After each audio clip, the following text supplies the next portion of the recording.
ਇੱਕ ਓੰਕਾਰ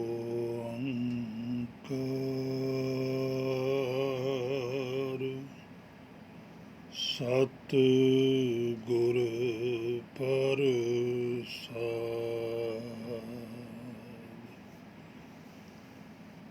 ਸੰਤ ਸਰਣ ਜੋ ਜਨ ਪਰੈ,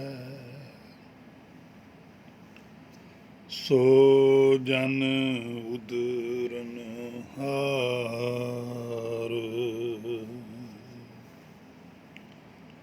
ਸੰਤ ਕੀ ਨਿੰਦਾ ਨਾਨਕਾ, ਬਹੁਰੇ ਬਹੁਰੇ ਅਵਤਾਰ।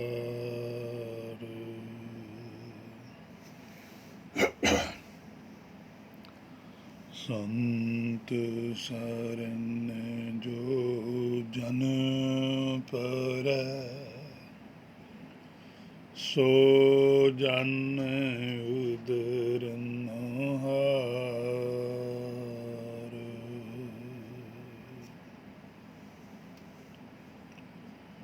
ਵਾਹਿਗੁਰੂ ਜੀ ਕਾ ਖਾਲਸਾ, ਵਾਹਿਗੁਰੂ ਜੀ ਕੀ ਫਤਿਹ।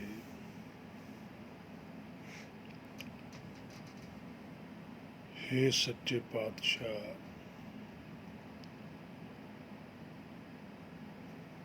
ਆਪ ਜੀ ਦੀ ਸ਼ਰਨ ਵਿੱਚ ਬੈਠ ਕੇ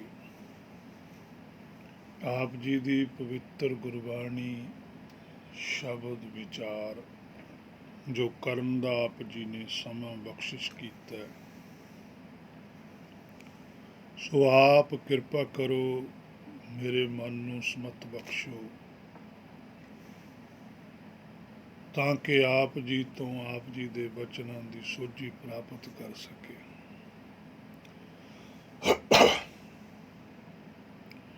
ਗੁਰਬਾਣੀ ਵਿੱਚ ਆਇਆ ਸੰਤ ਸ਼ਬਦ,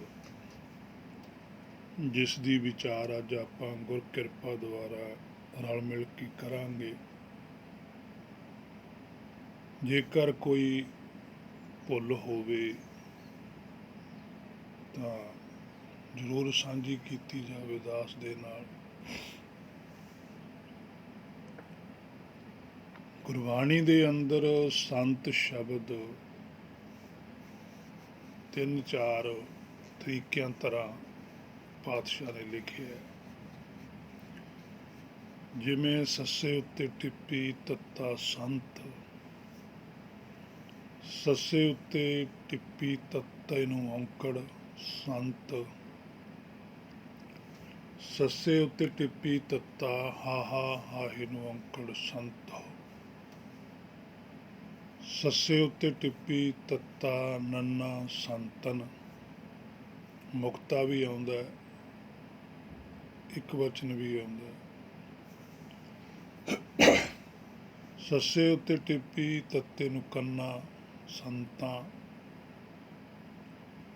ਸੱਸੇ ਉੱਤੇ ਟਿੱਪੀ ਤੱਤੇ ਨੂੰ ਸਿਹਾਰੀ ਸੰਤ।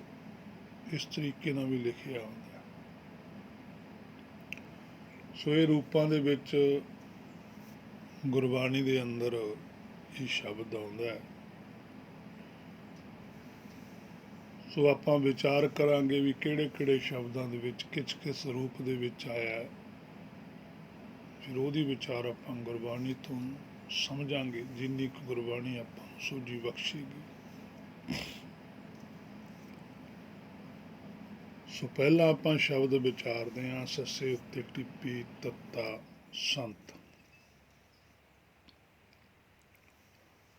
ਪੰਨਾ 188 ਦੇ ਉੱਪਰ ਪਾਤਸ਼ਾਹ ਕਹਿੰਦੇ ਹੈ, ਗੌੜੀ ਮਹੱਲਾ ਪੰਜਵਾਂ। ਸੰਤ ਕੀ ਧੂਰ ਮਿਟੇ ਅਗ ਖੋਟ, ਸੰਤ ਪ੍ਰਸਾਦ ਜਨਮ ਮਰਨ ਤੇ ਛੋਟ।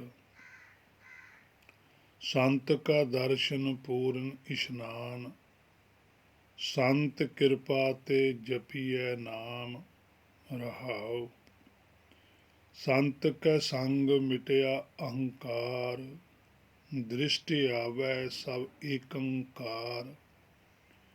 ਸੰਤ ਸੋ ਪ੍ਰਸੰਨ ਆਏ ਬਸ ਪੰਚਾ, ਅੰਮ੍ਰਿਤ ਨਾਮ ਹਿਰਦੇ ਲੈ ਪਹੁੰਚਾ। ਕਹੋ ਨਾਨਕ ਜਾ ਕਾ ਪੂਰਾ ਕਰਮ, ਤਿਸ ਭੇਟੇ ਸਾਧੂ ਕੇ ਚਰਨ। ਇਹ ਸ਼ਬਦ ਹੈ। ਹੁਣ ਪਾਤਸ਼ਾਹ ਕਹਿੰਦੇ ਸੰਤ ਕੀ ਧੂਰ ਮਿਟੇ ਅਗ ਕੋਟ। ਹੁਣ ਇਹ ਸ਼ਬਦ ਸਾਡੇ ਬਾਹਰੀ ਤੌਰ ਤੇ ਵੀ ਬੜਾ ਪ੍ਰਚਲਿਤ ਹੈ, ਸੰਤ ਸ਼ਬਦ। ਪਰ ਜੇ ਹੁਣ ਬਾਹਰੀ ਜੋ ਸਰੀਰ ਕਰਕੇ ਜਿਸ ਨੂੰ ਅਸੀਂ ਸੰਤ ਆਖਦੇ ਹਾਂ,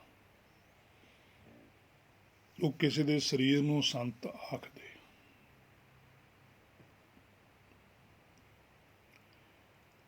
ਤੇ ਹੁਣ ਪਾਤਸ਼ਾਹ ਕਹਿੰਦੇ ਸੰਤ ਕੀ ਧੂਰ ਮਿਟੇ ਅਗ ਕੋਟ। ਬਾਹਰੀ ਤੌਰ ਤੇ ਅਸੀਂ ਜਿੱਥੇ ਵੀ ਸੰਤ ਆਪਣੇ ਪੈਰ ਧਰਦੇ ਨੇ, ਉਸ ਧੂੜੀ ਨੂੰ ਅਸੀਂ ਧੂੜੀ ਕਹਿੰਦੇ ਹਾਂ। ਜੇ ਉਹ ਧੂੜੀ ਹੈ ਤਾਂ ਉਸ ਦੇ ਵਿੱਚ ਬੜੀ ਵੱਡੀ ਕਰਾਮਾਤ ਹੋਣੀ ਚਾਹੀਦੀ ਹੈ, ਕਿਉਂਕਿ ਗੁਰਬਾਣੀ ਸੱਚ ਆਖਦੀ ਹੈ ਕਿ ਉਹ ਧੂੜੀ ਦੀ ਪ੍ਰਾਪਤੀ ਦੇ ਨਾਲ ਅਗ ਕੋਟ, ਜਿਹੜਾ ਅੰਦਰ ਅਗ ਹੈ, ਹੰਗਤਾ ਹੈ, ਹੰਕਾਰ ਹੈ, ਜਿਹਦਾ ਬੜਾ ਵੱਡਾ ਅੰਦਰ ਕੋਟ ਬਣ ਚੁੱਕਿਆ, ਕਿਲਾ ਬਣ ਚੁੱਕਿਆ, ਉਹ ਢਹਿ ਜਾਂਦਾ ਹੈ। ਐਡੀ ਕਰਾਮਾਤ ਹੈ ਸੰਤ ਦੀ ਧੂੜੀ ਦੇ ਅੰਦਰ। ਹੁਣ ਇਹ ਮੇਰੇ ਮਨਾ ਤੂੰ ਆਪ ਵਿਚਾਰ ਕਿ ਜੋ ਬਾਹਰ ਸੰਤ ਨੇ, ਕੀ ਉਹਨਾਂ ਦੇ ਪੈਰਾਂ ਦੀ ਮਿੱਟੀ ਚੱਕ ਕੇ ਮੱਥੇ ਨਾਲ ਲਾ ਲੈਣੀ ਜਾਂ ਘੋਲ ਕੇ ਪੀ ਲੈਣੀ, ਕੀ ਉਹਦੇ ਨਾਲ ਹੰਕਾਰ ਖਤਮ ਹੋ ਜਾਂਦਾ ਹੈ? ਉਸ ਤੋਂ ਅਗਲਾ ਬਚਨ ਹੈ ਸੰਤ ਪ੍ਰਸਾਦ ਜਨਮ ਮਰਨ ਤੇ ਛੋਟ। ਵੀ ਜੇ ਸੰਤ ਕਿਰਪਾ ਕਰ ਦਵੇ, ਸੋ ਜੇ ਨਹੀਂ, ਸੰਤ ਕਿਰਪਾ ਨਾਲ, ਸੰਤ ਦੀ ਕਿਰਪਾ ਦੇ ਨਾਲ ਜਨਮ ਮਰਨ ਤੋਂ ਛੁਟਕਾਰਾ ਹੋ ਜਾਂਦਾ ਹੈ।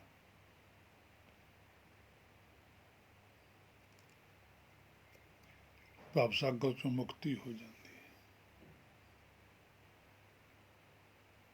ਸੰਤ ਕਾ ਦਰਸ਼ਨ ਪੂਰਨ ਇਸ਼ਨਾਨ, ਸੰਤ ਨੂੰ ਦੇਖ ਕੇ ਪੂਰਾ ਇਸ਼ਨਾਨ ਹੋ ਜਾਂਦਾ। ਹੁਣ ਅਸੀਂ ਇਸ਼ਨਾਨ ਤਾਂ ਫਿਰ ਬਾਹਰ ਕਰਦੇ ਹਾਂ, ਪਾਣੀ ਨਾਲ ਅਸੀਂ ਉਹਨੂੰ ਹੀ ਇਸ਼ਨਾਨ ਕਹਿੰਦੇ ਹਾਂ।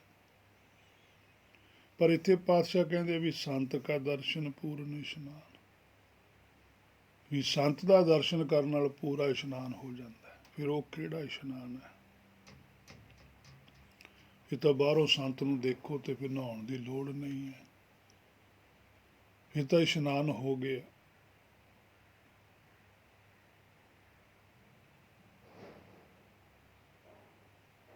ਸੋ ਸੰਤ ਕਿਰਪਾ ਤੇ ਜਪੀਏ ਨਾਮ, ਸੰਤ ਦੀ ਕਿਰਪਾ ਤੇ ਨਾਮ ਜਪਿਆ ਜਾ ਸਕਦਾ।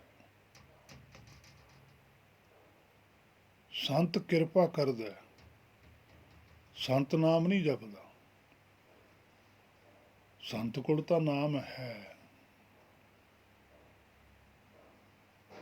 ਕਿਉਂਕਿ ਸੰਤ ਕਿਰਪਾ ਤੇ, ਸੰਤ ਦੀ ਕਿਰਪਾ ਤੇ ਜਪੀਏ ਨਾਮ, ਉਹਦੀ ਕਿਰਪਾ ਦੇ ਨਾਲ ਨਾਮ ਜਪ ਹੁੰਦਾ। ਫਿਰ ਸੰਤ ਨੂੰ ਤਾਂ ਨਾਮ ਜਪਣ ਦੀ ਲੋੜ ਨਹੀਂ ਨਾ। ਸੰਤ ਕਿਉਂ ਜਪੇ? ਰਹਾਉ ਦਾ ਬਚਨ ਹੈ ਸੰਤ ਕੈ ਸੰਗ ਮਿਟੇ ਅਹੰਕਾਰ। ਸੰਤ ਦੀ ਸੰਗਤ ਦੇ ਵਿੱਚੋਂ ਹੰਕਾਰ ਮਿਟ ਜਾਂਦਾ ਹੈ। ਜੋ ਟੀਕਾਕਾਰੀ ਅਰਥ ਹੈ ਮੈਂ ਉਹ ਕਰਦਾ ਪਹਿਲਾਂ। ਦ੍ਰਿਸ਼ਟ ਆਵੇ ਸਭ ਏਕ ਓਂਕਾਰ, ਸਾਰੇ ਪਾਸੇ ਫਿਰ ਏਕ ਓਂਕਾਰ ਹੀ ਦਿਸਦਾ ਹੈ। ਸੰਤ ਸੋ ਪ੍ਰਸੰਨ ਆਏ ਬਸ ਪੰਚਾ, ਅੰਮ੍ਰਿਤ ਨਾਮ ਹਿਰਦੇ ਲੈ ਸੰਚਾ। ਸੰਤ ਦੀ ਸੋ ਪ੍ਰਸੰਨਤਾ ਦੇ ਨਾਲ ਜਿਹੜੇ ਪੰਚੇ ਵਿਕਾਰ ਨੇ ਉਹ ਵਸ ਚ ਆ ਜਾਂਦੇ। ਅੰਮ੍ਰਿਤ ਨਾਮ ਹੈ ਜਿਹੜਾ ਉਹ ਹਿਰਦੇ ਦੇ ਵਿੱਚ ਪ੍ਰਾਪਤ ਹੋ ਜਾਂਦਾ। ਕਹੋ ਨਾਨਕ ਜਾ ਕਾ ਪੂਰਾ ਕਰਮ। ਗੁਰੂ ਨਾਨਕ ਸਾਹਿਬ ਕਹਿੰਦੇ ਵੀ ਜਿਹਦੇ ਉੱਪਰ ਪੂਰੀ ਕਿਰਪਾ ਹੈ, ਤਿਸ ਭੇਟੇ ਸਾਧੂ ਕੇ ਚਰਨ। ਕਹਿੰਦੇ ਉਹ ਸਾਧੂ ਦੇ ਜਿਹੜੇ ਚਰਨ ਨੇ ਉਹਨਾਂ ਨੂੰ ਭੇਟਿਆ ਜਾਂਦਾ ਹੈ। ਸੋ ਇਹ ਬਾਹਰੀ ਜੋ ਸਰੀਰ ਹੈ ਉਹਨੂੰ ਵੇਖ ਕੇ ਵਿਆਖਿਆ ਕੀਤੀ ਗਈ ਹੈ ਟੀਕੇਕਾਰਾਂ ਵੱਲੋਂ, ਪਰ ਜਦੋਂ ਗੁਰਬਾਣੀ ਤੋਂ ਦੇਖਿਆ ਜਾਂਦਾ ਤਾਂ ਗੁਰਬਾਣੀ ਤੋਂ ਪੁੱਛਿਆ ਜਾਂਦਾ ਵੀ ਕੀ ਕੋਈ ਐਸਾ ਬਾਹਰ ਸਰੀਰ ਹੈ, ਤਾਂ ਗੁਰਬਾਣੀ ਸਵੀਕਾਰ ਨਹੀਂ ਕਰਦੀ। ਗੁਰਬਾਣੀ ਸੰਤ ਨੂੰ ਸਵੀਕਾਰ ਜ਼ਰੂਰ ਕਰਦੀ ਹੈ, ਪਰ ਜਿਹੜਾ ਸੰਤ ਹੈ ਉਹਦੇ ਬਾਹਰਲੇ ਸਰੀਰ ਨੂੰ ਸਵੀਕਾਰ ਨਹੀਂ ਕਰਦੇ।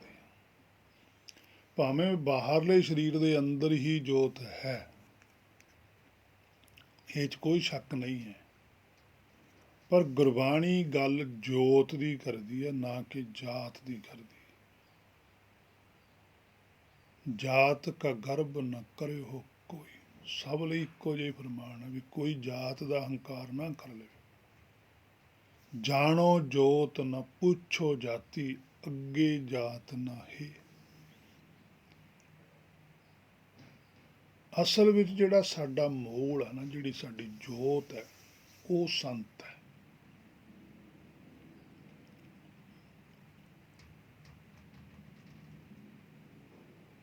ਭਾਵੇਂ ਉਹ ਭਵਸਾਗਰ ਦੇ ਵਿੱਚ ਆਈ ਹੋਈ ਜ਼ਰੂਰ ਹੈ, ਉਹਦਾ ਧਿਆਨ ਜ਼ਰੂਰ ਭਵਸਾਗਰ ਦੇ ਅੰਦਰ ਹੈ, ਪਰ ਉਹ ਹੈ ਮਾਇਆ ਤੋਂ ਪਰੇ। ਉਹਦਾ ਧਿਆਨ ਮਾਇਆ 'ਚ ਫਸਿਆ ਹੋਇਆ, ਉਹ ਆਪ ਨਹੀਂ ਮਾਇਆ 'ਚ ਫਸਿਆ। ਨੌਵੇਂ ਪਾਤਸ਼ਾਹ ਕਹਿੰਦੇ ਮਨ ਮਾਇਆ ਮੈਂ ਫਾਂਦ ਰਿਹਾ, ਨਿਕਸਤ ਨਾਹਿਨ ਮੀਤ। ਹੁਣ ਮੀਤ ਕੋਈ ਹੋਰ ਹੈ, ਮਨ ਕੋਈ ਹੋਰ ਹੈ। ਮੀਤ ਦਾ ਹੀ ਮਨ ਮਾਇਆ 'ਚ ਫਸਿਆ ਹੋਇਆ। ਉਸ ਮੀਤ ਨੂੰ ਹੀ ਸੱਚਖੰਡ ਦਾ ਜਿਹੜਾ ਹੁਕਮ ਹੈ ਉਹ ਸੁਣਦਾ।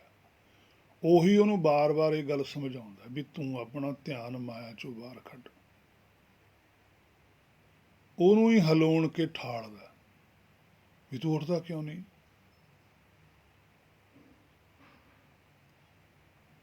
ਜਿਹੜਾ ਵਚਨ ਪਾਤਸ਼ਾਹ ਨੇ ਕੀਤਾ ਨਾ, ਜਾਗ ਲਿਹੋ ਰੇ ਮਨਾ ਜਾਗ ਲਿਹੋ ਕਾਹੇ ਗਾਫਲ ਸੋਇਆ, ਉਹ ਸੱਚਖੰਡ ਵਾਲੇ ਅਸਲ ਵਿੱਚ ਉਹਨੂੰ ਉੱਥੇ ਹੀ ਜਗਾਉਂਦੇ ਆ। ਕਿਉਂਕਿ ਸਾਡਾ ਜਿਹੜਾ ਸੰਤ ਹੈ, ਮੂਲ ਹੈ, ਉਹ ਸੱਚਖੰਡ 'ਚ ਹੀ ਹੈ। ਨਰਪਤ ਇੱਕ ਸਿੰਘਾਸਨ ਸੋਇਆ, ਬਈ ਸਿੰਘਾਸਨ ਤਾਂ ਉੱਥੇ ਹੀ ਹੈ, ਉੱਥੇ ਹੀ ਉਹ ਸੁੱਤਾ ਪਿਆ। ਸੁਪਨੇ ਪਿਆ ਭਿਖਾਰੀ, ਉਹਨੂੰ ਹੀ ਤਾਂ ਠਾਲਦੇ ਆ ਵੀ ਤੂੰ ਉੱਠ।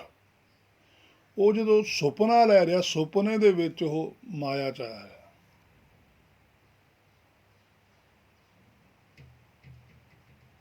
ਰਾਜਾ ਹੁੰਦਾ ਹੋਇਆ ਵੀ ਸੁਪਨੇ 'ਚ ਭੇਖ ਧਾਰ ਲਿਆ। ਭੇਖਾਰੀ, ਭੇਖ ਧਾਰੀ, ਆਹ ਸਰੀਰ ਦਾ ਉਹਨੇ ਭੇਖ ਬਣਾਇਆ ਹੋਇਆ। ਹੁਣ ਭੇਖ ਦੇ ਵਿੱਚ ਉਹ ਇੰਨਾ ਫਸ ਗਿਆ, ਇੰਨਾ ਜ਼ਿਆਦਾ ਜੁੜ ਗਿਆ ਭੇਖ ਦੇ ਨਾਲ, ਹੈ ਬਾਹਰਲੀ ਬੋਡੀ ਦੇ ਨਾਲ, ਬਾਹਰਲੀ ਵਿਦੇਹੀ ਦੇ ਨਾਲ।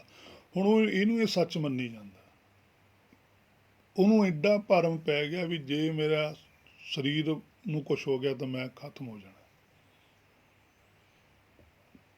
ਉਹ ਭਰਮ ਦਾ ਕਾਰਨ ਕਰਕੇ ਹੀ ਸਰੀਰ ਨਹੀਂ ਛੱਡਦਾ। ਤਾਂ ਹੀ ਪਾਤਸ਼ਾਹ ਵਾਰ-ਵਾਰ ਕਹਿੰਦੇ ਆ ਕਿ ਤੁਹਾਡਾ ਧਿਆਨ ਜਿਹੜਾ ਮਾਇਆ 'ਚ ਆਉਣ ਦਾ ਸਭ ਤੋਂ ਵੱਡਾ ਕਾਰਨ ਹੀ ਭਰਮ ਹੈ। ਭਰਮੇ ਭੁੱਲਾ ਦਹਿ ਦਿਸਤਾ ਵੈ, ਭਰਮ ਕਰ ਕੀਆ ਹੈ ਗੁਰ ਪ੍ਰਸਾਦ ਭਰਮ ਕਾ ਨਾਸ। ਕਹਿੰਦੇ ਭਰਮ ਛੱਡੋ। ਭਰਮ ਨੂੰ ਪ੍ਰਾਪਤ ਕਰਨ ਵਾਸਤੇ ਸਾਨੂੰ ਜਿਹੜਾ ਸਰੀਰ ਮਿਲਿਆ, ਇਹਦੇ ਅੰਦਰ ਵੀ ਗਿਆਨ ਮਿਲਦਾ। ਦੇਖੋ ਸੁਪਨੇ ਦੇ ਅੰਦਰ ਵੀ ਗਿਆਨ ਦਿੱਤਾ ਗਿਆ। ਕੈਸੀ ਅਜੀਬ ਰਚਨਾ ਪਰਮੇਸ਼ਰ ਨੇ ਰਚੀ। ਉਹ ਸਾਡਾ ਦੋਨੇ ਪਾਸਿਓਂ ਭਲਾ ਚਾਹੁੰਦਾ। ਉੱਥੋਂ ਵੀ ਸਾਡੇ ਮੂਲ ਨੂੰ ਵੀ ਠਾਲਦਾ ਵੀ ਤੂੰ ਉੱਠ। ਇੱਥੋਂ ਸਾਡਾ ਜਿਹੜਾ ਮਨ ਮਾਇਆ 'ਚ ਆਇਆ, ਇਹਨੂੰ ਵੀ ਵਾਰ-ਵਾਰ ਉਹ ਐਸੀਆਂ ਗੱਲਾਂ ਸੁਣਾਉਂਦਾ, ਕਿਉਂਕਿ ਇਹਦੇ ਕੋਲ ਗਿਆਨ ਇੰਦਰੀ ਹੈ। ਇੱਥੋਂ ਮਨ ਨੂੰ ਉਪਦੇਸ਼ ਦਿੰਦਾ ਵੀ ਤੂੰ ਆਪਣਾ ਮੂਲ ਪਛਾਣ। ਉੱਥੋਂ ਮੂਲ ਨੂੰ ਕਹਿੰਦੇ ਆ ਵੀ ਤੂੰ ਆਪਣਾ ਧਿਆਨ ਪਿੱਛੇ ਖਿੱਚ। ਕਿੰਨਾ ਭਲਾ ਚਾਹੁੰਦੇ ਆ ਉਹ। ਜਿਹੜਾ ਬਚਨ ਉਹਦਾ ਨਾ ਗੁਰਬਾਣੀ 'ਚ ਸਤਿਗੁਰ ਜਾਗਤਾ ਹੈ ਦੇ, ਇਹ ਸੱਚਖੰਡ ਵਾਲੇ ਨੇ ਸਾਰੇ। ਅਸੀਂ ਤਾਂ ਸੁੱਤੇ ਪਏ ਹਾਂ, ਸਾਡਾ ਮੂਲ ਵੀ ਸੁੱਤਾ ਪਿਆ। ਸਤਿਗੁਰ ਹੈ ਜਿਹੜਾ ਜਾਗਦਾ।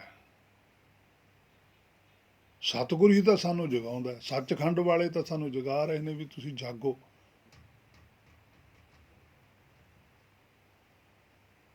ਅਸੀਂ ਅਰਧ ਚੇਤਨ ਤਾਂ ਜ਼ਰੂਰ ਆ, ਭਾਵ ਕਿ ਜਿਹੜਾ ਸਾਡਾ ਮੂਲ ਹੈ ਉਹ ਪਾਸੇ ਦਾ ਜ਼ਰੂਰ ਲੈਂਦਾ, ਕਰਵਟਾਂ ਦਾ ਜ਼ਰੂਰ ਲੈਂਦਾ, ਅੱਖ ਖੋਲ ਵੀ ਲੈਂਦਾ, ਫੇਰ ਬੰਦ ਕਰ ਲੈਂਦਾ, ਖੋਲ ਲੈਂਦਾ, ਬੰਦ ਕਰ ਲੈਂਦਾ, ਅੱਖੋਂ ਮੀਟੀ ਦੇ ਵਿੱਚ ਹੀ ਰਹਿੰਦਾ, ਪੂਰਾ ਨਹੀਂ ਜਾਗਦਾ। ਜਿੱਦਣ ਸਾਡੇ ਮੂਲ ਪੂਰਾ ਜਾਗ ਗਿਆ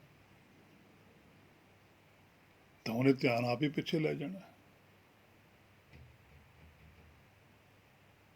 ਸੋ ਉਹ ਮੂਲ ਦੀ ਗੱਲ ਇੱਥੇ ਪਾਤਸ਼ਾਹ ਨੇ ਕੀਤੀ, ਕਹਿੰਦੇ ਉਹ ਸੰਤ ਹੈ, ਤੁਹਾਡਾ ਮੂਲ ਹੈ ਜਿਹੜਾ।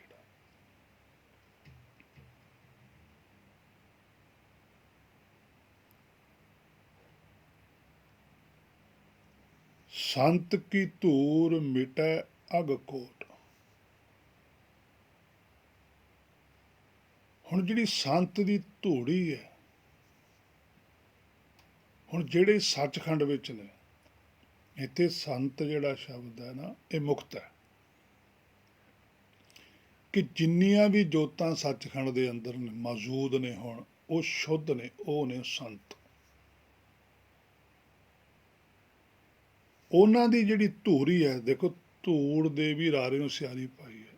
ਇਹ ਕਹਿੰਦੇ ਕਿਤੇ ਬਾਹਰ ਨਹੀਂ ਗੱਲ ਘਟਨਾ ਘਟਦੀ, ਇਹ ਅੰਦਰ ਹੀ ਚੱਲਦੀ ਹੈ ਸਾਰੀ ਕੁਛ। ਜਿਹੜਾ ਸਾਡੇ ਮੂਲ ਨੂੰ ਸ਼ਬਦ ਸੁਣਦਾ, ਹੁਕਮ ਸੁਣਦਾ, ਉਹ ਸੱਚਖੰਡ ਦਾ ਹੀ ਹੁਕਮ ਹੈ। ਉਸ ਸੰਤ ਦੀ ਜਿਹੜੀ ਧੂਰੀ ਹੈ, ਭਾਵ ਕਿ ਜਿਹੜਾ ਸੱਚਖੰਡ ਦਾ ਹੁਕਮ ਹੈ, ਨਾਮ ਹੈ ਜਿਹੜਾ, ਉਹ ਇਹਨੂੰ ਮਿਲੇ। ਉਹਦੀ ਨਿਸ਼ਾਨੀ ਹੈ ਕਿ ਜੇ ਉਹ ਮਿਲ ਜਾਵੇ, ਸੰਤ ਕੀ ਧੂਰੀ ਮਿਟੈ ਅਗ ਕੋਟ। ਕਹਿੰਦੇ ਫਿਰ ਇਹਦਾ ਜਿਹੜਾ ਅਗ ਹੈ, ਅਗਿਆਨਤ ਹੈ, ਹੰਗਤ ਹੈ ਇਹਦੇ ਅੰਦਰ, ਉਹ ਜਿਹੜਾ ਭਰਮ ਦਾ ਕਿਲਾ ਬਣਾਈ ਬੈਠਾ ਹੈ, ਧੂਏ ਕਾ ਧਵਲ ਹਾਰ, ਜਿਹੜਾ ਧੂਏ ਦਾ ਪਹਾੜ ਬਣਿਆ ਹੋਇਆ, ਉਹ ਖਤਮ ਹੋ ਜਾਊਗਾ।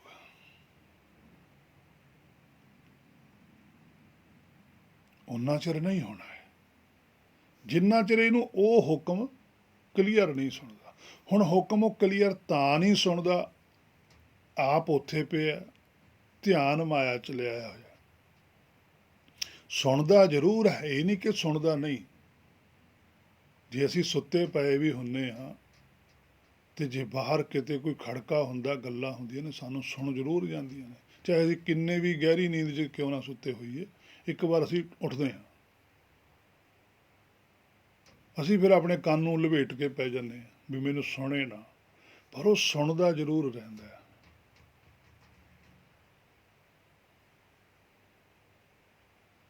ਉਹ ਜਦੋਂ ਪੂਰਾ ਸੁਣ ਲੱਗ ਗਿਆ, ਤਾਂ ਹੀ ਪਾਤਸ਼ਾਹ ਨੇ ਬਚਨ ਲਿਖਿਆ ਨਾ, ਮਾਇਆ ਧਾਰੀ, ਕਿਉਂਕਿ ਇਹਨੇ ਮਾਇਆ ਨੂੰ ਧਾਰਨ ਕੀਤਾ ਹੈ। ਜੇ ਤਾਂ ਮਾਇਆ 'ਚ, ਹੁਣ ਮਾਇਆ 'ਚ ਤਾਂ ਪਰਮੇਸ਼ਰ ਦਾ ਹੁਕਮ ਵੀ ਆਉਂਦਾ, ਪਰ ਉਹਨੇ ਮਾਇਆ ਨੂੰ ਧਾਰਨ ਨਹੀਂ ਕੀਤਾ। ਜਾਗਦਾ ਹੁਣ ਵੀ ਸਾਰਾ ਸੱਚਖੰਡ ਹੀ ਹੈ, ਸਾਰਾ ਸੱਚਖੰਡ ਮਾਇਆ ਨੂੰ ਦੇਖਦਾ ਹੀ ਹੈ, ਪਰ ਉਹਨੇ ਮਾਇਆ ਨੂੰ ਧਾਰਨ ਨਹੀਂ ਕੀਤਾ, ਮਾਇਆ ਤੇ ਨਿਗਾਹ ਰੱਖਦਾ। ਮਾਇਆ ਉਹਨਾਂ ਨੇ ਆਪਣੇ ਕੰਟਰੋਲ 'ਚ ਰੱਖੀ ਹੋਈ ਹੈ, ਕਿਉਂਕਿ ਜਾਗਦੇ ਨੇ, ਜਾਗਦੇ ਨੂੰ ਸੁਪਨਾ ਥੋੜ੍ਹਾ ਆਉਂਦਾ ਹੁੰਦਾ। ਮਾਇਆ ਧਾਰੀ ਅਤ ਅੰਨਾ ਭੋਲਾ, ਇਹ ਮਾਇਆ ਦਾ ਧਾਰਨ ਕਰ ਲਈ ਇਹਨੇ ਮਾਇਆ, ਭਾਵ ਕਿ ਆਪਣੇ ਧਿਆਨ ਨੂੰ ਮਾਇਆ 'ਚ ਇੰਨਾ ਫਸਾ ਲਿਆ ਵੀ ਮੈਂ ਮਾਇਆ ਹੀ ਹਾਂ।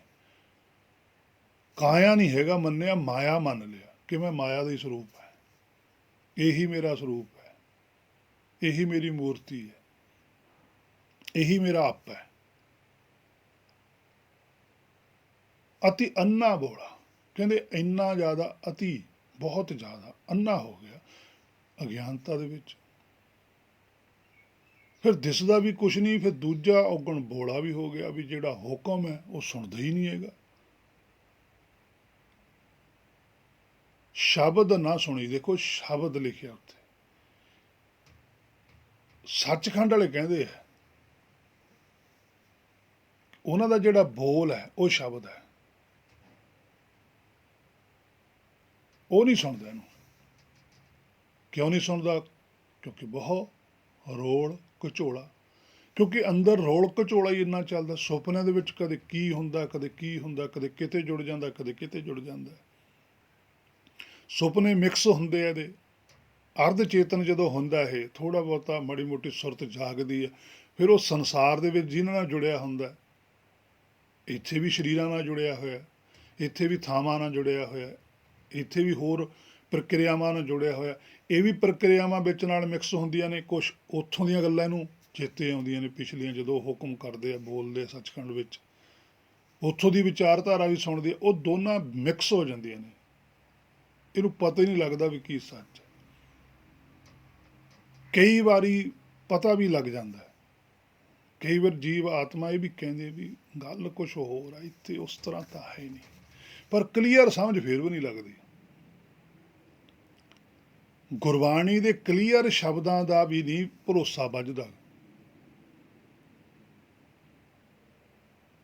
ਇਹ ਜ਼ਰੂਰ ਮੰਨਦਾ, ਇਹ ਮੇਰੇ ਮਨ ਵਿੱਚ ਤਾਂ ਜ਼ਰੂਰ ਮੰਨਦਾ ਵੀ ਗੁਰਬਾਣੀ ਜੋ ਲਿਖੀ ਹੈ ਸੱਚ ਲਿਖੀ ਹੈ, ਪਰ ਗੁਰਬਾਣੀ ਤੇ ਬਚਨਾਂ ਤੇ ਭਰੋਸਾ ਫਿਰ ਕਿਉਂ ਨਹੀਂ ਆਉਂਦਾ? ਕਿਉਂਕਿ ਅਗਿਆਨਤਾ ਬਹੁਤ ਹੈ।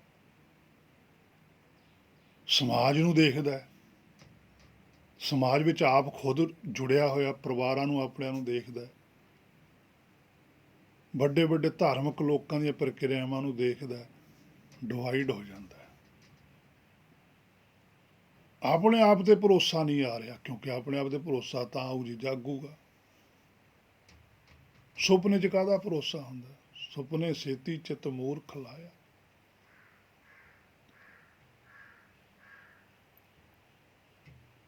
ਸੋ ਅਸਲ ਜਿਹੜਾ ਸੰਤ ਸ਼ਬਦ ਹੈ ਇੱਥੇ ਆਇਆ ਹੋਇਆ, ਇਹ ਸੱਚਖੰਡ ਦਾ ਪ੍ਰਤੀਕ ਹੈ।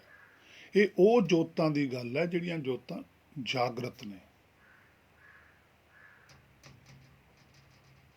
ਇਹ ਸੁਖ ਸਾਗਰ ਦੀ ਗੱਲ ਹੈ, ਸੱਚਖੰਡ ਦੀ ਗੱਲ ਹੈ। ਸਾਰੇ ਸੱਚਖੰਡ ਦੀ ਜਿਹੜੀ ਸਵੈ ਇੱਛਾ ਹੈ, ਹੁਕਮ ਹੈ, ਭਾਣਾ ਹੈ, ਉਹ ਧੂੜੀ ਹੈ, ਉਹਦੇ ਵਿੱਚ ਸਮਰੱਥਾ ਹੈ। ਇੱਕ ਵਾਰੀ ਇਹ ਸੁਣ ਲਵੇ ਬਸ। ਤਾਂ ਹੀ ਗੁਰੂ ਨਾਨਕ ਸਾਹਿਬ ਕਹਿੰਦੇ ਨਾਨਕ ਲੇਖੈ ਇੱਕ ਗੱਲ। ਉੱਥੇ ਦੀ ਗੱਲ ਹੈ ਇਹ, ਇੱਕ ਵਾਰੀ ਇਹ ਸੁਣ ਲਵੇ ਉਹਨਾਂ ਦਾ ਬੋਲ, ਬਾ ਫੇਰ ਨਹੀਂ ਪਿੱਛੇ ਮੁੜਦਾ, ਫਿਰ ਮਾਇਆ 'ਚ ਨਹੀਂ ਰਹਿ ਸਕਦਾ। ਪਰ ਜਿੰਨਾ ਚਿਰ ਉਹਨੂੰ ਉਹ ਗੱਲ ਨਹੀਂ ਸੁਣਦੀ, ਉਹਨਾਂ ਚਿਰ ਮਾਇਆ 'ਚੋਂ ਨਿਕਲ ਵੀ ਨਹੀਂ ਸਕਦਾ। ਉਹ ਹੁਕਮ ਹੀ ਇਹਨੂੰ ਮਾਇਆ 'ਚੋਂ ਬਾਹਰ ਕੱਢ ਸਕਦਾ। ਇੱਥੇ ਗੁਰਬਾਣੀ ਦੇ ਤੋਂ ਜੇ ਸੋਝੀ ਲਈ ਜਾਵੇ, ਜਿੰਨੀ ਕੁ ਬੁੱਧ ਗੁਰਬਾਣੀ ਨੂੰ ਵਿਚਾਰਨ ਲੱਗ ਜਾਵੇ, ਕਿਉਂਕਿ ਸੁਪਨੇ ਦੇ ਵਿੱਚ ਵੀ ਅਸੀਂ ਬਹੁਤ ਕੁਝ ਇਕੱਠਾ ਕਰਦੇ ਹਾਂ।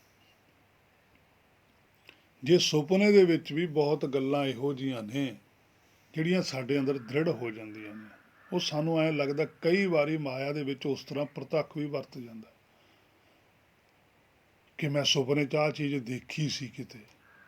ਉਹ ਇੱਕ ਦਿਨ ਕੁਦਰਤ ਸਾਹਮਣੇ ਵੀ ਲੈ ਆਉਂਦੀ ਹੈ ਵੀ ਅਗਲਾ ਕਹਿੰਦਾ ਵੀ ਪਹਿਲਾਂ ਤਾਂ ਮੈਂ ਇੱਥੇ ਕਦੇ ਆਇਆ ਨਹੀਂ ਸੀ, ਪਰ ਮੈਨੂੰ ਦਿਖੀ ਜ਼ਰੂਰ ਹੈ। ਆ ਗਏ, ਉਹ ਗੱਲ ਇਸੇ ਤਰ੍ਹਾਂ ਹੀ ਹੁੰਦੀ ਹੈ, ਕਿਉਂਕਿ ਇਹਦੇ ਅੰਦਰ ਮਾਇਆ ਦਾ ਸਿਮਰਨ ਬਹੁਤ ਹੈ। ਪਰ ਜਦੋਂ ਇਹ ਸਿਮਰਨ ਦਰਗਾਹੀ ਕਰਨ ਲੱਗ ਜਾਂਦਾ, ਨਿਰਾਕਾਰੀ ਕਰਨ ਲੱਗ ਜਾਂਦਾ, ਫਿਰ ਜੋ ਨਿਰਾਕਾਰੀ ਦੀ ਘਟਨਾ ਹੈ ਉਹ ਦਿਸਣ ਲੱਗ ਜਾਂਦੀ। ਜੈਸਾ ਸੇਵੇ ਤੈਸਾ ਹੋਏ। ਜਦੋਂ ਮਨ ਹਰ ਵੇਲੇ ਚਿੰਤਨ ਉਹ ਕਰਨ ਲੱਗ ਜਾਵੇ, ਗੁਰਬਾਣੀ ਨੂੰ ਉਸ ਐਂਗਲ ਤੋਂ ਵਿਚਾਰਨ ਲੱਗ ਜਾਵੇ,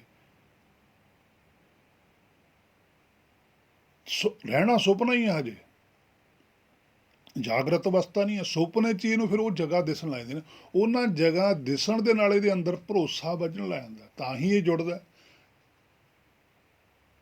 ਜਦੋਂ ਵੀ ਸਾਨੂੰ ਸੰਸਾਰੀ ਸੁਪਨਾ ਆਉਂਦਾ, ਸਾਨੂੰ ਸੰਸਾਰੀ ਸੁਪਨੇ 'ਚ ਕੋਈ ਇਹੋ ਜਿਹੀਆਂ ਚੀਜ਼ਾਂ ਦਿਸਦੀਆਂ ਨੇ, ਜਦੋਂ ਸਾਡੇ ਸਾਹਮਣੇ ਆ ਜਾਂਦੀਆਂ, ਸਾਡਾ ਅੰਦਰ ਭਰੋਸਾ ਵੱਜ ਜਾਂਦਾ ਵੀ ਹਾਂ ਮੈਨੂੰ ਇਹ ਦਿਸਿਆ ਦੀ ਗੱਲ ਵੀ ਠੀਕ ਹੈ,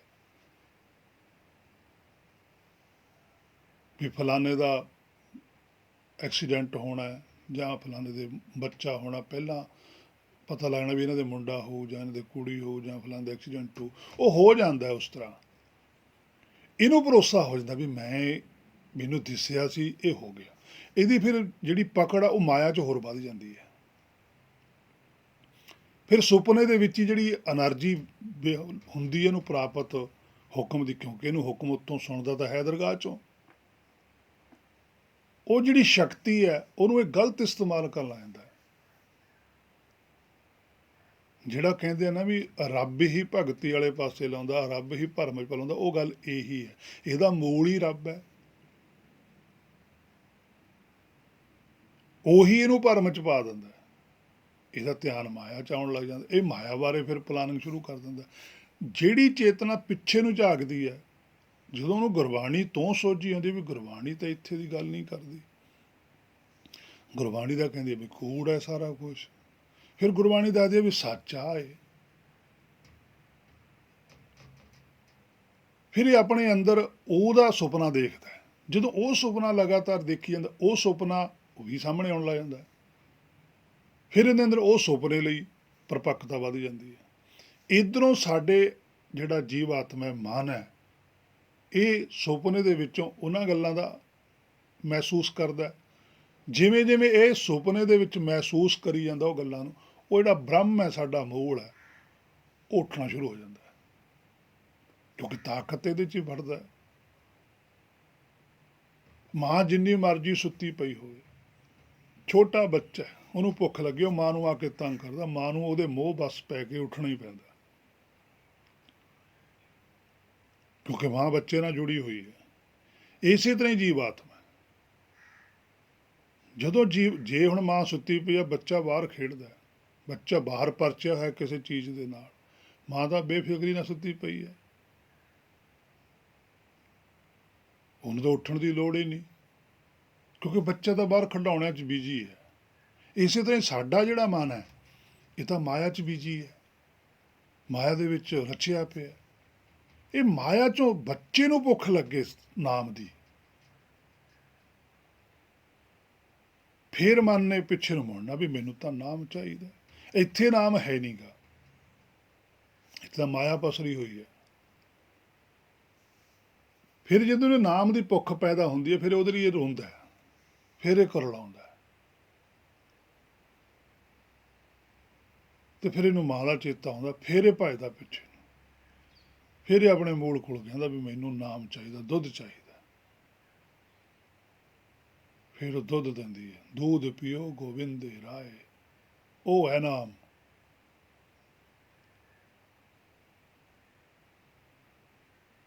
ਗੋ ਹੁੰਦੀ ਹੈ ਬੁੱਧੀ,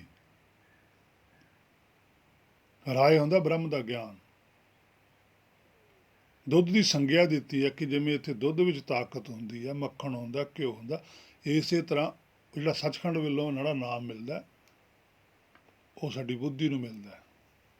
ਉਹ ਹੈ ਬਿੰਦ, ਉਹ ਹੈ ਤਾਕਤ, ਉਹ ਹੈ ਤੱਤ, ਉਹਨੂੰ ਪੀਂਦਾ, ਫਿਰ ਇਹ ਰਾਏ ਬਣਦਾ, ਭਾਵ ਕਿ ਤਾਕਤਵਰ ਬਣ ਜਾਂਦਾ। ਤਾਕਤਵਰ ਬਣ ਕੇ ਭਲਵਾਨਾਂ ਦੇ ਵਿੱਚ ਆਪ ਬੈਠਦਾ, ਸਾਰਾ ਸੱਚਖੰਡ ਤਾਕਤਵਰ ਹੀ ਹੈ। ਉਹਨਾਂ ਦਾ ਮੈਂਬਰ ਰਾਜਿਆਂ ਦੀ ਸਭਾ ਦੇ ਵਿੱਚ ਜਾ ਕੇ ਬੈਠ ਜਾਂਦਾ, ਇਹ ਵੀ ਰਾਜਾ, ਕੱਲਾ ਕੱਲਾ ਰਾਜਾ ਜਦੋਂ ਜਾ ਕੇ ਬੈਠਦਾ, ਫਿਰ ਰਾਜ ਸਭਾ ਸਾਰੇ ਰਾਏ ਨੇ। ਸੋ ਜਿਹੜਾ ਸਾਡਾ ਮੂਲ ਹੈ, ਅਸਲ ਵਿੱਚ ਉਹਦੀ ਇੱਥੇ ਗੱਲ ਕੀਤੀ ਹੈ ਕਿ ਉਹ ਸੰਤ ਹੈ। ਸਾਰਾ ਸੱਚਖੰਡ ਹੈ ਜਿਹੜਾ, ਜਾਗਰਤ ਨੇ ਜਿਹੜੇ, ਉਹਨਾਂ ਨੂੰ ਸੰਤ ਪਦਵੀ ਦਾ ਦਿੱਤਾ ਗਿਆ ਖਿਤਾਬ। ਸਾਡੇ ਸੰਤ ਕੋਈ ਹੋਰ ਹੈ, ਸਾਡੀ ਭਾਸ਼ਾ ਦੇ ਵਿੱਚ ਸੰਤ ਹੋਰ ਹੈ, ਦਰਗਾਹ ਦੀ ਭਾਸ਼ਾ ਜਿਹੜੀ ਸੱਚਖੰਡ ਦੀ ਭਾਸ਼ਾ, ਉਹਦੇ ਮੁਤਾਬਕ ਸੰਤ ਹੋਰ ਹੈ। ਅਸੀਂ ਉਸ ਗੱਲ ਤੇ ਭਰੋਸਾ ਕਰਨਾ ਜਿਹੜੀ ਸਾਨੂੰ ਗੁਰਬਾਣੀ ਆਗਿਆ ਦੇ ਰਹੀ ਹੈ, ਬਾਹਰਲੀ ਭਾਸ਼ਾ ਤੇ ਨਹੀਂ, ਕਿਉਂਕਿ ਬਾਹਰ ਤਾਂ ਅਵਿਦਿਆ ਹੈ, ਗੁਰਬਾਣੀ ਵਿਦਿਆ ਹੈ।